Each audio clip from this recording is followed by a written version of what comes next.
Hey, welcome to week 3 of our Advent small group series. I hope you've been having a great time together, getting to know each other, having some conversations. You've had time to talk about the shepherd. You spent time talking about Joseph. And I hope each week that you've spent some time figuring out, what are you going to do with all of this? And how is it affecting your life? And where is it going for you and for the group? So take some time, take a breath. Again, you don't have to get through everything, but take some time and reflect on what you've learned, what you grow, and how you've grown this week in these past couple of weeks as we step into this next part of our Advent series. We hope that you're finding some time to really connect in a deeper level here. So are you ready for week 3? I know I am. Let's talk the innkeeper.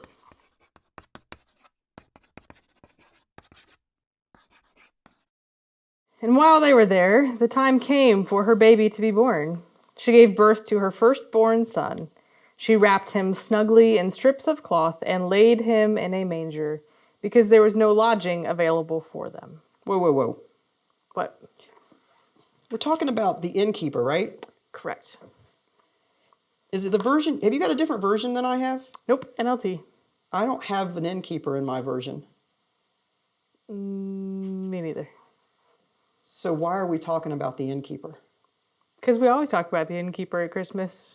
We always talk about the innkeeper It's the way it's always been done. The way it's always Shazam, right? I am like blown away that we're talking about a character that is in our Christmas story, but not actually in our scripture. Yeah.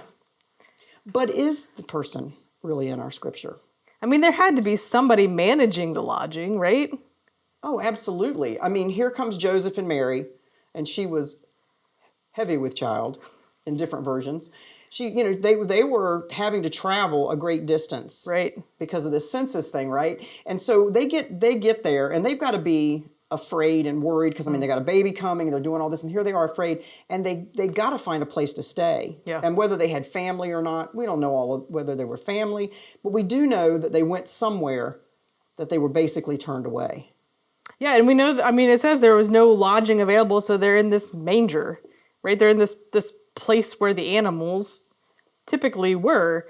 And so we kind of have to read between the lines a little bit, and that can be really dangerous with Scripture, adding things in the way that we think things would or should be. But there's also some historical context to some of this that we can build pieces off of a little bit, and that we trust scholars to do that with. And so there had to be this person managing this lodging, this hostel type situation, and there was no room. And imagine being the person who opens the door with this young couple, the female very pregnant, asking for a room, and you got nothing. You are booked solid. Who sent him to the manger or into to where the animals are? And how did he do that?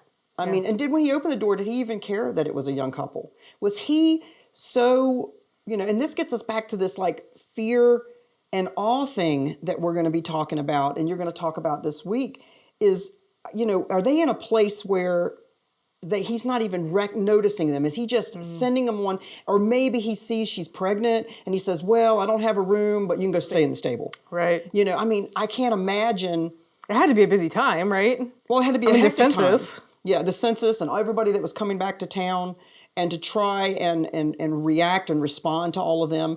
I mean, we don't know. I mean, did they not have money to stay in his place? Or was he that kind of person? Yeah. But I don't think so. And my reason I don't think so, I do think he was busy. I do think culturally what was going on, that it was hectic and a crazy time. Maybe he was even afraid that he wouldn't be able to accommodate everybody. I mean, we don't know. We're sitting here doing some speculation. But I feel like that when he saw her and him, maybe he didn't react the way he should have based on culture and having a place for them. Yeah. But he did find a place for them. Right. So we still see, clearly a manger, not the most ideal situation, but we still see some version of hospitality. Yes. In these actions. And hospitality, especially during this time, was huge. Whether it was a hostel or family or whatever, hospitality was big. And we can play into that a little bit too, of what does it mean to be hospitable? Because we can look at it and be like, all he gave him was a manger. But he gave him a manger, right? That place was packed. And then we fast forward to imagine after Mary gives birth, right? Probably wasn't expecting her. The innkeeper, I'd imagine, wasn't really keen on her having a baby at his place. But she has the baby. What do you think the innkeeper's thinking afterwards? Man, we can go so many directions with that. I had to think, one like oh great, this young girl's had a baby in my manger, where my animals are. Did he even stop to bother, or did he get to the point like the rest of us where he was in such awe of what he saw? Now again, hospitality-wise, did he miss something? Right. Was there an opportunity? Do we get so busy in our time with all that we're doing at Christmas? Do we get so busy and miss the awe because of the fear of not having the table settings just right, the fear of not having everything ready when the family comes in town? Oh my gosh, am I going to be able to get to the presents, or am I going to have the money to get to the presents that we like to have?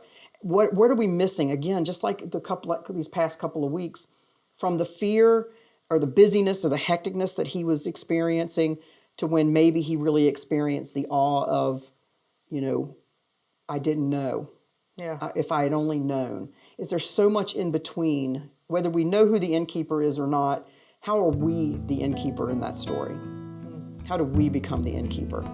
And do we know? Are we going from the fear and the craziness and the chaos of the time? What did we not know?